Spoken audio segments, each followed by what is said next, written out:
I've been using my Valve Index for almost 4 years, and within that time, it has not disappointed me. Besides the fact that I've had to replace a cable like 3 times, everything else about this headset is great. So when the Bigscreen Beyond was first shown off in 2023, I was frothing at the mouth to get my hands on one. But this is the most expensive VR headset I have ever seen. If we ignore this, the Beyond comes in at twice the price of the Index. That price alone, along with the fact that I already had a perfectly working daily driver, put me off from dropping a fat ban on this headset when it was first released for consumers. That is until now. One day, I was just booting up my Index when I noticed little sparkles popping up on my screen here and there, indicating that my cable was slowly starting to deteriorate. Man, this shit. I'm buying a Beyond. So come help me fill out my job application at McDonald's, go into crippling debt, and ration out my food just so I can experience what could possibly be the best VR headset on the market.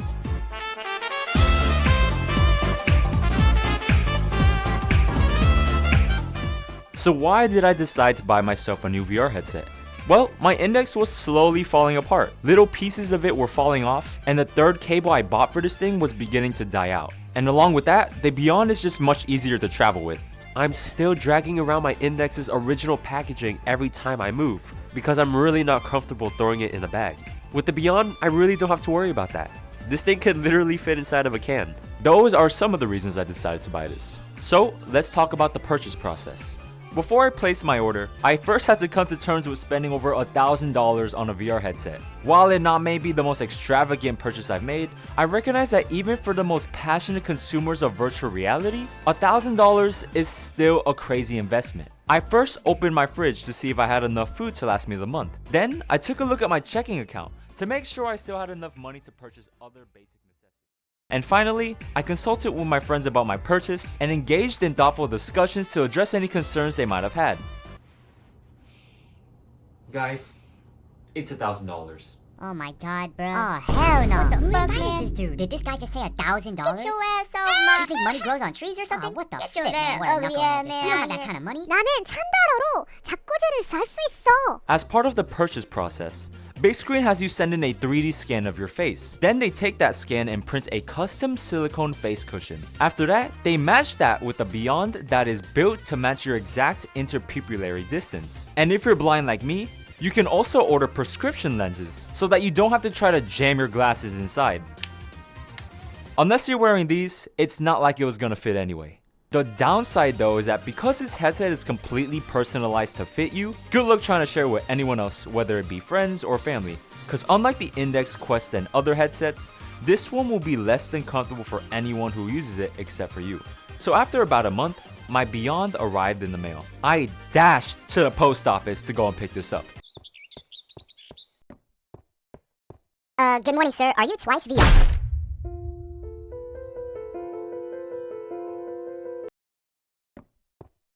As for the unboxing experience, it was pretty cool. You get your Beyond, your custom face gasket, a set of head straps, prescription lenses if you ordered them, a link box, a microfiber cloth, and a 5-meter long fiber optic cable.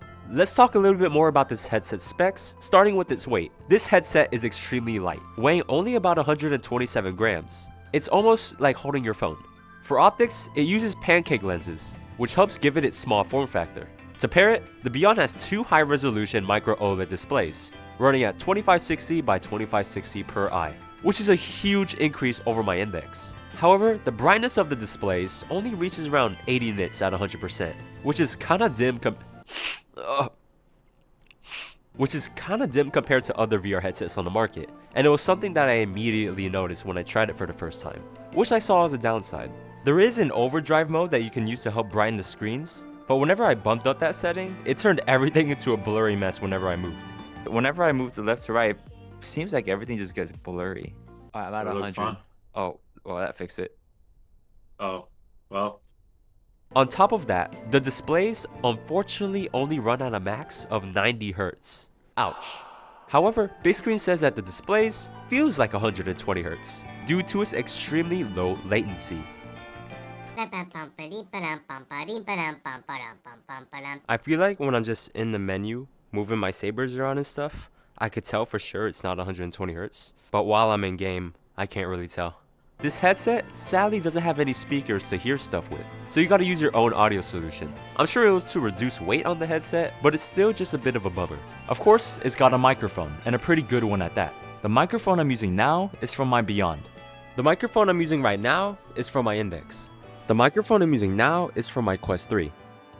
The microphone I'm using now is my webcam mic. Now setting up the Beyond is really simple. Of course, you'll need a decent PC, base stations, and controllers because the Beyond does not include any of that. After that, I connected my headset, the link box, and plugged it into my PC. The included strap was really easy to install. A few clicks and adjustment of the clips on the back set me on my way. And the cable clip? I feel like I'm absolutely butchering this cable. What the? This can't be right. There's no way. That thing is getting... That cannot be right. Oh my god. The cable clip sucks. If you pick up this headset, I heavily suggest that you don't touch it at all, or you may damage your cable like I did. Instead, you can use something like a Velcro strap to secure your cable. When I opened up SteamVR, the Beyond Utility app downloaded automatically, allowing me to change my refresh rate, screen brightness, fan speed, and the color of the LED inside the headset. Overall, setup only really took me 20 minutes. It was really just plug and play since I already had everything else set up. Now it was time to finally use it. After I put on my headset and had it on my head for a couple minutes,